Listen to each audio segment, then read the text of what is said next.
Next topic है हमारा electric resistance. तो डाल रहे हैं भाई,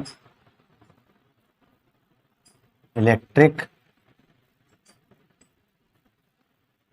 रेसिस्टेंस क्या होता है भाई? क्या होता है पहले समझ लो। ये जितने भी मेटल हैं जिनके अंदर भी करंट फ्लो हो जाता है, जितने भी कंडक्टर हैं, ठीक है, उनके अंदर एक प्रॉपर्टी होती है, उनकी अपनी एक प्रॉपर्टी होती है। वो क्या करती है? जो फ्लो ऑफ करंट है उसे रेसिस्ट करती है, मतलब उसमें रुकावट पैदा करती है। उसे ही बोलते हैं, उस प्रॉपर्टी को ही बोलते हैं इलेक्ट्रिक रेसिस्टेंस। और इसे किससे डिनोट करते हैं हम? आर से, जो अभी हमने पढ़ा था, r is equal to we upon i, Ohm's law में v is equal to I r. याद है आपको? पिछले पार्ट में हम पढ़ा चुके हैं Ohm's law, V is equal to I R, उसी का ये नेक्स्ट पार्ट है। ठीक है, तो बस यही है, हम लिख रहे हैं द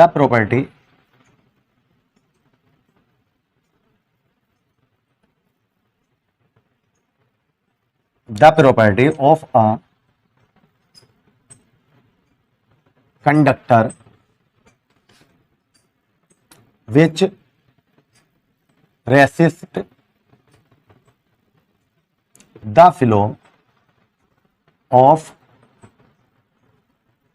current is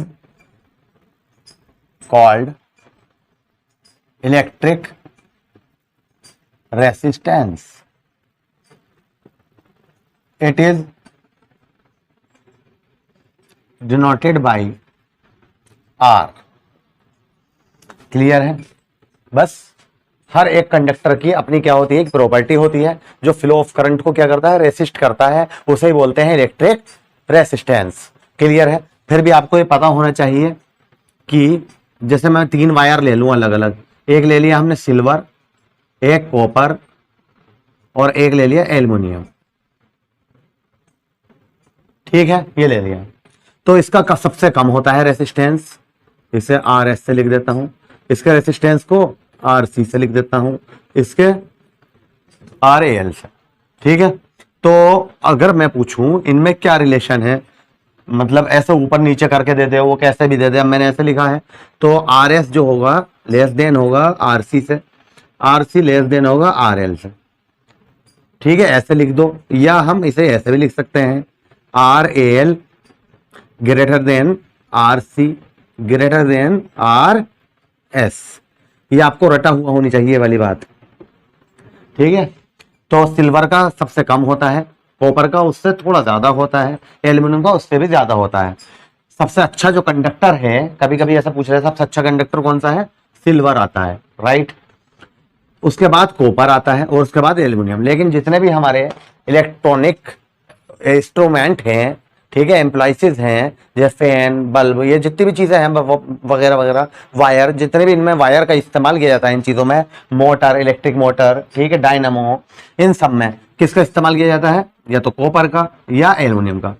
सिल्वर क्यों नहीं किया जाता है? जबकि इसमें रुकावट कम पैदा हो रही है, रेसिस्टेंस कम है, कि भाई ये महंगा भी है, कॉस्टली होती है सिल्वर, ठीक है, और इसका खतरा भी रहता है चोरी का। अगर कोई करोड़पति आदमी है, शाहरुख खान चाहे अपने घर में हर चीज सिल्वर के वायर के लगवाना, तो लगवा नहीं सकता वो, ठीक है, तो लेकिन फिर भी नहीं लगवाते हैं। किसका इस्तेमाल करते हैं? कॉपर का। सबसे अच्छा रहता है कॉपर, एल्युमिनियम, क्योंकि वैसे सबसे अच्छा रेसिस्टेंस जो है सबसे कम इसका है। रेसिस्टेंस का मतलब तो समझ गए, रुकावट पैदा करना, ठीक है, वायर में रुकावट पैदा करना। रेसिस्टेंस को मान लो ये वायर है, तो इसी के अंदर हम ऐसे, वैसे सिंबल है ये इसका रेसिस्टेंस का, ठीक है, ऐसे बनाते हैं। तो वायर इसके, ये जो होगा सिल्वर, इसका जो वायर होगा उसमें रेसिस्टेंस सबसे कम होता है। मान लो हम सिल्वर का वायर ले लेते बड़ा, तो इसमें ऐसे मान लो बस। अगर हम कॉपर का ले लें तो इसमें ऐसा मान लो, ऐसा देखो, यहाँ 2 बार आ गया, यहाँ पे 3 बार रुकावट। एक एग्जाम्पल दे रहा हूं मैं अपनी तरफ से, ठीक है। मान लो अगर मैं एल्युमिनियम का ही ले लूं इतना बड़ा, तो इसमें क्या हो रही है? 5-6 बार रुकावट पैदा हो रही है, ठीक है। रुकावट ऐसी तो होता है, तो आपने देखा भी होगा स्पीड ब्रेकर जो होते हैं, जैसे हम बाइक से या कार से जा रहे हैं रोड पर, तो वहां भी लिखा होता है, ठीक है, कि स्पीड ब्रेकर है आगे, ठीक है, ऐसे करके। तो इसका मतलब क्या होता है? तुम्हारी स्पीड में ब्रेक लगेंगे। तो यही मतलब ये है। तो बात समझ में आ गई? सिल्वर सबसे अच्छा कंडक्टर है, उसके बाद कॉपर आता है और एल्युमिनियम आता है। इसलिए लोग किस पे ध्यान देते हैं ज्यादातर? कॉपर वाले पे, ठीक है। वो कह भी देता है जब तुम कुछ लेने जाते हो इन्वर्टर वगैरह, कि भाई मैं इन्वर्टर लेने गया था तो वो बोला कि भाई ये भी 1 किलोवाट का है, ये भी 1 किलोवाट का है, लेकिन ये 6,500 का है और ये 4,500 का है, और इसकी भी 1 साल की वारंटी है, इसकी भी 1 साल की वारंटी है। तो बताओ सब कुछ सेम कह रहा है वो, लेकिन ये 4,500 और वो 6,500, 2,000 का डिफरेंस है। तो अब मैंने पूछा भाई ऐसा क्यों, इसमें क्यों? तो वो बोला इसमें कॉपर का वायर है। बात समझ में आ गई? अब ये कॉपर है और ये एल्युमिनियम है, इसमें 4,500 में जो मैं तुम्हें दे रहा हूँ है, सब कुछ ऐसे ही काम कर रहे हैं। तो ये कहने का मतलब होता है, ठीक है। तो रेसिस्टेंस का समझ में आ गई क्या है? ये प्रॉपर्टी है, किसी भी कंडक्टर की प्रॉपर्टी है कि कुछ में ज्यादा और कुछ में कम। आर इजिकल टू क्या होता है ये भी याद रखना, वी अपॉन आई। ये हम पढ़ चुके हैं ना ओम्स लॉ में, R is equal to we upon I. इसकी यूनिट क्या होती है? क्या है ऐसा यूनिट? इज ओम, जिसे हम इस सिंबल से लिख देते हैं सिग्मा, इसे सिग्मा बोला जाता है वैसे, ठीक है। क्योंकि हम जब न्यूमेरिकल कराएंगे आपको तो ये लिख देंगे, ये सिग्मा इसका सिंबल है ओम का, ठीक है, ऐसा ना लिखकर। क्लियर हो गया यहां तक? अगर इसकी डायमेंशन आती है तो क्या करोगे आप? बहुत आराम से है ना लिख सकते हो। बहुत इंपॉर्टेंट है, आ जाती है डायमेंशन ऑफ आर। तो आर की डायमेंशन लिखने के लिए वी की और आई की लिखनी होगी। आई की तो है मालूम है आपको, अगर वी की भूल जाओ, मैं वी की भी निकलवा चुका हूं पिछले चैप्टर में, ठीक है, सेकंड चैप्टर में, सॉरी। तो वी बराबर क्या होता है? V equal to W upon Q. W की क्या होती है? M L square T minus 2, और क्यू की क्या होती है? A T. तो M L square T minus 3 A minus 1 निकल के आगे बताओ। तो यहां लगा दो वी की, M L square T minus 3 A minus 1 upon A. तो क्या आ गई इसकी? M L square T minus 3 A minus क्या हो जाएगी? 2। ये ऊपर जाएगी माइनस का 1 हो जाएगा, माइनस की 2, ठीक है, मैच कर लो। तो क्लियर हो गया सब कुछ, है ना? नोट कर लीजिए भैया, नोट कर लीजिए। कर लिया? Very good. नेक्स्ट टॉपिक देखते हैं।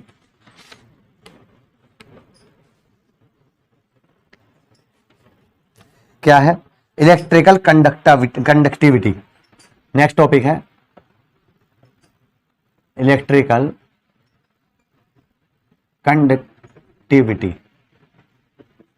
सुनो ये क्या है भाई? अभी हमने रेसिस्टेंस पढ़ा था, ठीक है, आर।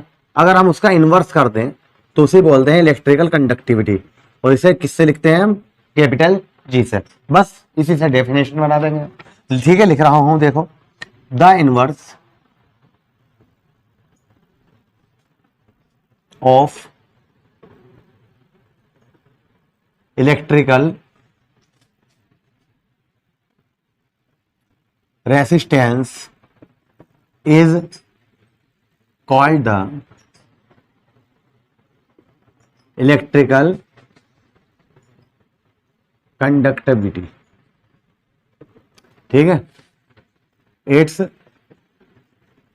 रिप्रेजेंट बाय जी। किससे रिप्रेजेंट कर रहे हैं हम? जी से। अगर मैं इसकी अब यूनिट पूछूं तो क्या बता दोगे आप? देखो इसकी ओम होती है तो 1 अपॉन ओम, है ना, तो ओम इनवर्स कह सकते हो। क्या कह सकते हो? Ohm inverse. या इसकी एक यूनिट और होती है महो, ठीक है, एम एच ओ। मतलब इसी का उल्टा कर दो, देखो इसके इनवर्स कर रहा है ओम, इससे निकल के आई है ये ओ एच एम, तो एम पहले लिख दो, फिर उसके बाद एच, फिर ओ। क्लियर है? समझ में तो आगे बात? ये तो ओम इनवर्स लिखो तब भी बिल्कुल सही है इसकी यूनिट जी की, या फिर क्या लिखो? महो, एम एच ओ, महो। क्लियर है? नोट करिए भाई। अब आता है स्पेसिफिक रेसिस्टेंस और रेसिस्टिविटी। ये क्या है भाई?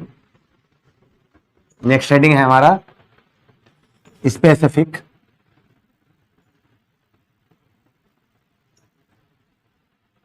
रेसिस्टेंस ऑफ रेसिस, या और सॉरी, स्पेसिफिक रेसिस्टेंस कहो या फिर क्या कह सकते हो? रेसिस्टिविटी। ये क्या है? ये समझने से पहले मैं बता दूं आपको, ये जो आर पढ़ा है आपने, आर क्या होती है? प्रॉपर्टी होती है ऑफ मटेरियल। बिल्कुल, रेसिस्टिविटी या स्पेसिफिक रेसिस्टेंस इसे हम रो से डिनोट करेंगे, ठीक है। ये भी क्या है? Property of material. लेकिन ये क्या होती है? ये डिपेंड करती है दो चीजों पर। एक तो ये एल के डायरेक्टली प्रोपोर्शनल होती है, एक होती है ए के इनवर्सली प्रोपोर्शनल। लेकिन ये जो होती है फिक्स्ड होती है। ये क्या होती है? ये फिक्स्ड होती है। ये भी प्रॉपर्टी ऑफ मटेरियल, ध्यान से समझना, ये भी प्रॉपर्टी ऑफ मटेरियल है, लेकिन ये क्या है? फिक्स्ड हो गई। मतलब मतलब ध्यान से सुनना, जैसे मैं अभी एक वायर लाया, मैं बोला ये कॉपर का वायर है, इसका रेसिस्टेंस 10 ओम है इतने का, समझता रहा ना मेरी बात, मैं क्या कहना चाह रहा हूं। अब मैं बोला अगर यही कॉपर का वायर मैं इतना लिया हूं, मान लो ये पहले 1 मीटर का था, अब मैं 2 मीटर ले आया हूं, अब बताओ रेसिस्टेंस, तो अब आप पता क्या बताओगे, 20 ओम, 20 ओम। बात समझ में आई कि नहीं आई। रेसिस्टेंस क्या है, एल पर डिपेंड कर रहा है, ठीक है। अगर मैं अब 10 मीटर लंबा वायर ले आया, तो 10 से इससे मल्टीप्लाई कर कितना आ जाएगा, 100 ओम। तुम कहोगे इसका रेसिस्टेंस 100 ओम है, समझते रहे ना। मान लो मैं सिल्वर का ये वायर कैसा है, सिल्वर का है, तो तुमने इसका रेसिस्टेंस ये बता दिया। अब मैं तुमसे कहूं कि रेसिस्टिविटी बताओ, तो अगर मैं इतना सा टुकड़ा लाऊं ना सिल्वर का, इतना सा, तो इसकी रेसिस्टिविटी मान लो जितनी आ जाए, 10⁴ आ जाए ओम मीटर, ठीक है। ये आ गई, समझना मेरी बात को, इतने वायर की। अब मैं लाया हूं इतना बड़ा, अब मैं पूछूं तब भी यही बताओगे। अगर मैं 1 क्विंटल भी सिल्वर लाऊंगा ना, 1 क्विंटल, 1 किलो 2 किलो नहीं, ठीक है, तब भी आप क्या बताओगे, ये बताओगे, तो फिक्स ना हो गई है, ठीक है। समझ में आ गई बात या नहीं आई। आर भी क्या है, प्रॉपर्टी ऑफ मटेरियल है, रो भी क्या है, प्रॉपर्टी ऑफ मटेरियल है। लेकिन ये क्या होता है, ये इन दोनों पर वेरी करता है, और ये क्या होता है, ये फिक्स्ड हो जाता है, ये कांस्टेंट होता है भाई, ठीक है। इसे चाहे एक बूंद, जैसे हम कहते हैं पानी, वाटर की बात करें हम, कि पानी की एक बूंद ले लो या सारा समुद्र ले लो, ठीक है, इस सबका रो सेम रहेगा, ये कहने का मतलब है। क्लियर होगी बात, ठीक है। तो लिखते हैं इसे, आया कहां से, ये कैसा फॉर्मूला बनेगा, देखो भाई समझो, मुझे पूरी उम्मीद है समझ में आ गया होगा आपके। लिख रहे हैं, when a current is passed in a conductor, ठीक है, where the ratio of the electric field E and current density J is called the specific resistance, ठीक है। ये यहां से आता है, जब हम किसी करंट मतलब कंडक्टर में करंट फ्लो कराते हैं, तो जाहिर सी बात है जब करंट फ्लो कराया तो उसमें क्या प्रोड्यूस हो गया, इलेक्ट्रिक फील्ड, वो ले लो, और क्या है, करंट डेंसिटी, वो ले लो। इन दोनों के रेशियो को ही क्या कहते हैं हम, स्पेसिफिक रेसिस्टेंस और रेसिस्टिविटी कहते हैं। क्लियर है, ये हमारा हेडिंग हो गया। और क्या कहते हैं हम इसे, किससे डिनोट कर रहे हैं, it is denoted by rho, ठीक है। तो रो इज इक्वल टू क्या आएगा, ई अपॉन जे। अब ये बताओ ई इज इक्वल टू क्या होता है, अगर मान लो उस वायर की लेंथ एल है और उसके सिरों के बीच पोटेंशियल डिफरेंस भी है, ये होता है। क्लियर है। अगर मैं बोलूं जे इज इक्वल टू क्या होता है, तो आप कहोगे j is equal to i upon है। बताओ, ये भी क्लियर है, पढ़ा चुके हैं हम अपने पार्ट 1 इसी चैप्टर के इलेक्ट्रिक करंट इलेक्ट्रिसिटी के पार्ट 1 में हम ये दोनों बातें पढ़ा चुके हैं। क्लियर है। तो अब यहां पर आ जाइए, रो इज इक्वल टू ई की वैल्यू वी अपॉन एल, जे की वैल्यू आई अपॉन ए। बताइए, ठीक है। ए कहां पहुंचेगा, ऊपर, एल नीचे आ जाएगा, तो वी अपॉन आई तो एक ही रहेगा। देखो मैं इधर करा देता हूं, rho is equal to we upon i, a ऊपर पहुंचा और एल नीचे आ गया। अगर मैं पूछूं ये किसके इक्वल है, तो आप कहोगे कि हम जानते हैं ओम्स लॉ है भैया, Ohm's law V upon I is equal to R, R की इक्वल है, तो रो इज इक्वल टू आ गया आर ए अपॉन एल। ये आपको फॉर्मूला हमेशा याद रखना है, इस पे बहुत बार न्यूमेरिकल आ जाते हैं इसके ऊपर। आर क्या है, यहाँ पर रेसिस्टेंस है, ठीक है। ए क्या है, एरिया है, और एरिया ऑफ कंडक्टर। एल क्या है, लेंथ ऑफ कंडक्टर है। क्लियर है। अगर मैं आपसे ये पूछूं इसकी यूनिट क्या है, तो देखो बहुत आराम से बताओगे। इसकी यूनिट होती है ओम, इसकी होगी मीटर स्क्वायर, इसकी मीटर, मीटर से स्क्वायर कैंसिल हो जाएगा, तो इसकी यूनिट क्या आ जाएगी, ओम मीटर, ऐसे लिख दोगे आप, ठीक है, ओम मीटर। यही हमारी बात प्रूफ हो गई, आंसर आ गया। बताओ बात समझ में आ गई, याद रख लोगे इसे, rho is equal to r a upon l, rho is equal to r a upon l, और इसकी यूनिट ओम मीटर। नोट कीजिए भैया इसे पूरा।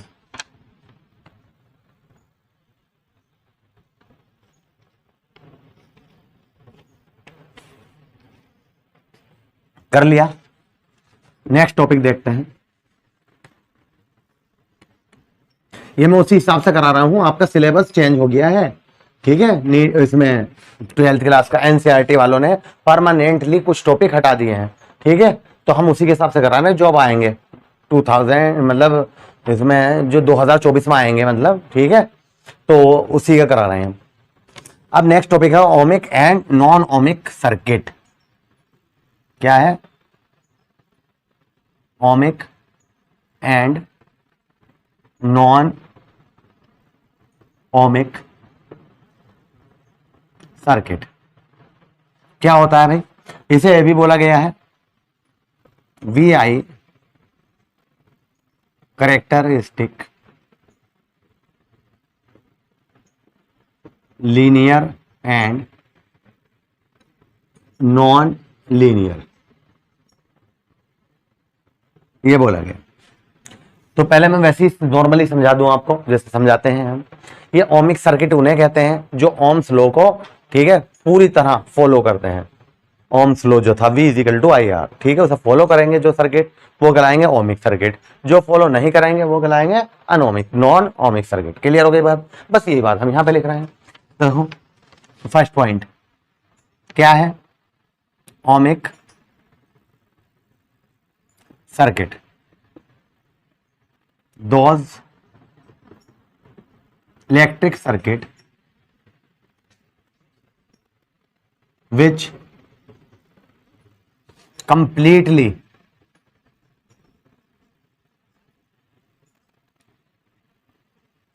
obey Ohm's law are called ohmic circuit.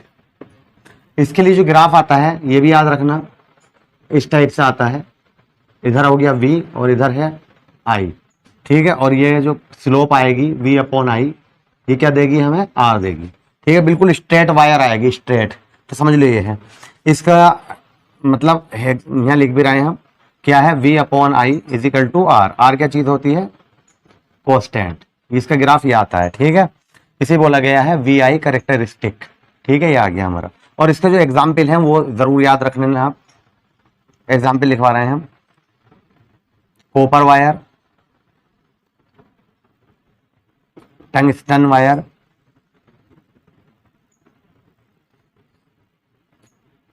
और एक है मरकरी।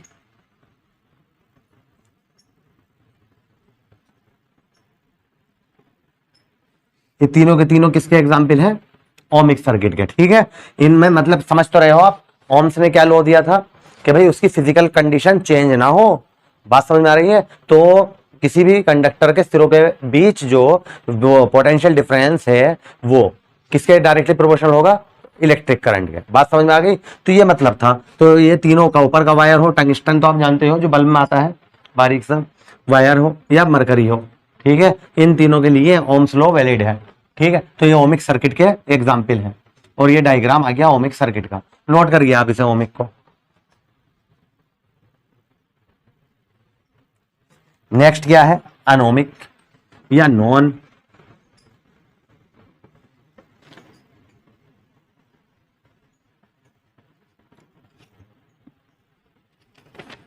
नेक्स्ट है हमारा सेकंड, नॉन ओमिक सर्किट। तो समझिएगा होंगे आप, जो सर्किट ओम्स लॉ को फॉलो नहीं करते हैं क्या कहलाते हैं? नॉन ओमिक सर्किट कहलाते हैं। तो लिख रहे हैं हम electrical circuits that do not obey Ohm's law are called non-ohmic circuit. बताओ क्लियर है? मतलब इसमें V upon I is equal to R जो होता है, R क्या होता है? वेरिएबल्स होता है, ठीक है। ये डिफरेंस होता है, मतलब वेरी करता है, ठीक है, बदलता रहता है। इसके जो ग्राफ आते हैं वो इस टाइप से आते हैं, ये आप बना लेना ऐसे। इस टाइप से,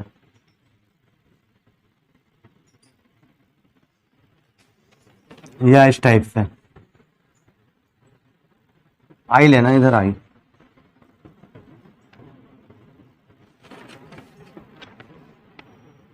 इस टाइप से ये ग्राफ आते हैं इसे। तो इसमें आ जाता है, जैसे अगर हम ऐसे करके डाल दें, ये किसका है, डायोड, ठीक है, यहाँ ऐसे ले लेते हैं, और जैसे हम इसमें ऐसे करके स्लोप डाल देते हैं, स्लोप में वही कर्व, तो ये डेल्टा आई, ये किसका ग्राफ कहलाता है, टॉर्च बल्ब। ये इसके एग्जाम्पल है भाई, डायोड वाल्व और टॉर्च बल्ब, ठीक है, ये इसके एग्जाम्पल आ गए, समझ गए, ये बनाना है आपको। तो देखो स्ट्रेट नहीं चल रहा, मतलब वी और आई जब बढ़ लिया है तो ग्राफ क्या हो रहा है, देखो यहाँ तो बढ़ा, लेकिन फिर यहाँ से क्या हो रहा है, ऐसा घूम गया, कर्व आ गया। इसी टाइप से यहाँ पे देखो, तो जब भी स्ट्रेट आएगा तो समझ लो ओम्स लॉ का वो करेंगे, फॉलो करेंगे वो सर्किट, और स्ट्रेट नहीं है तो क्या होगा, वो नॉन ओमिक सर्किट होगा, वो ओम्स लॉ को फॉलो नहीं करेंगे। नोट करिए आप इसे भी,